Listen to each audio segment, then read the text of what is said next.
Finally, my Rog Ally has been delivered. It took some time because it was imported through the US, and I know it's been launched in India as well. But I booked this at the time of its launch, which happened for US and Canada, I think. Generally, consoles of this type never make their way to India. It was a surprise that Asus decided to launch this worldwide and included India. First impressions are nice, it looked well built, and let's put this aside for now and see what's in the box. This is just a mockery by Asus. They provided a kickstand made out of cardboard. Yes, cardboard, which broke on the very first day. And my kid who did this doesn't have any clue that why he did it. It comes with 65-watt USB Type-C charger, which I haven't used till now because I have a 100-watt Dell charger with me, which I use for my laptop and now for this Rogue Ally.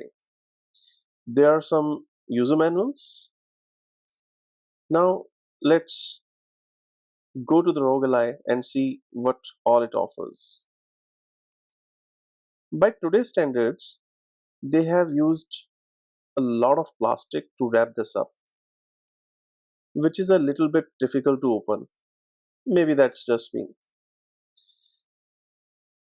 The Rogue Ally is a nice looking console in hand and feels sturdy. I like the ergonomics of this device, but that's just a personal choice. For some people, this may be a deal breaker, but for my hands, this feels good. I'm a casual gamer and I also have the Asus ROG Strix G15 with a Nvidia 3060 graphics card. I bought this ROG Ally purely for its portability, and I'm not expecting high-end graphics from this device. This is a side-by-side comparison with Nintendo Switch, which should give you an idea about the size.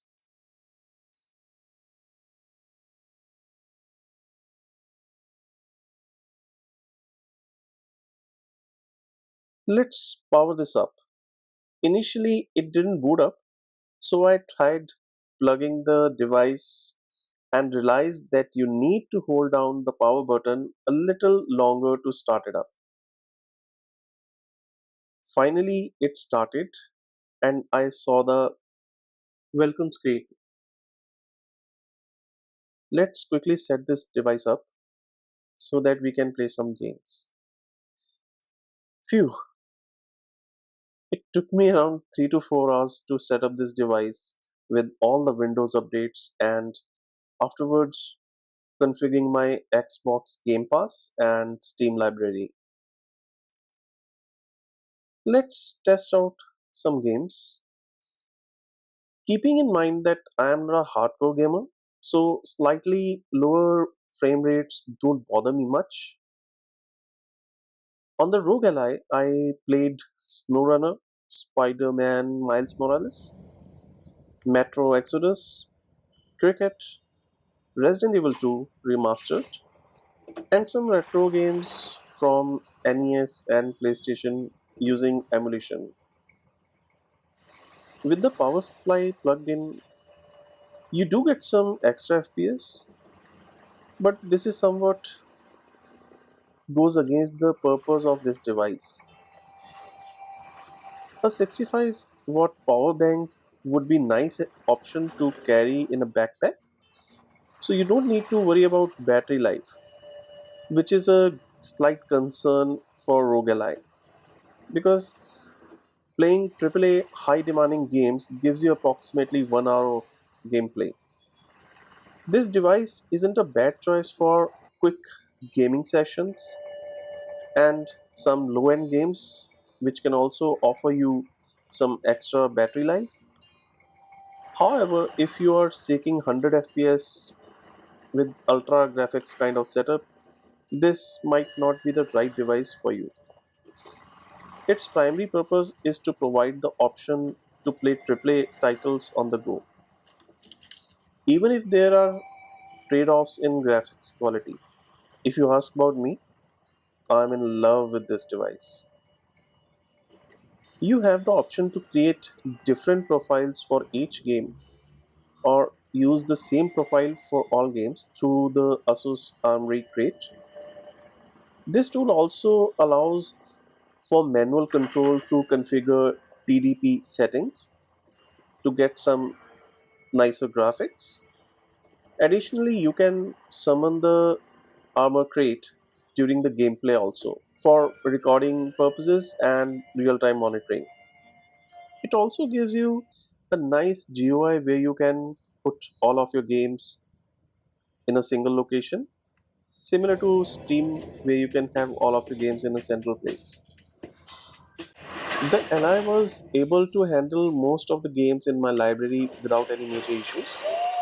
Although you have to do adjust or lower the graphic settings for each game to get the best performance.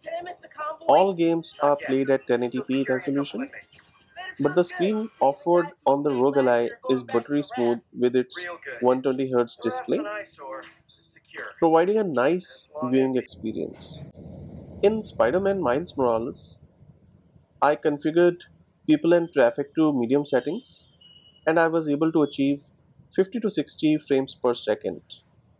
Metro Exodus, on the other hand, is a very high resource intensive game, and I was not able to achieve more than 28 to 35 frames per second.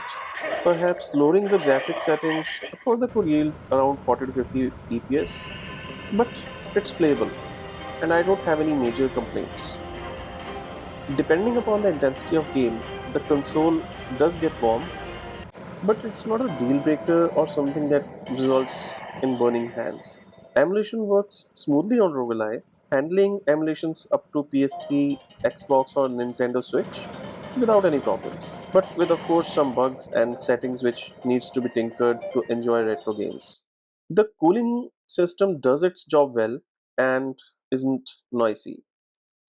We also have the option of extra triggers. The audio is good thanks to the front firing speakers. In conclusion, I really like this console and it's a valuable addition to my gaming collection. I use it almost every day for gaming. And finally, pairing this with my Unreal Air glasses is the cherry on top. Now I have a massive portable 130-inch display on which I can play AAA titles while traveling. These glasses are supported out of the box and they now also support 120 Hz, which results in a smooth gaming experience. Thanks for watching this video. See you next time.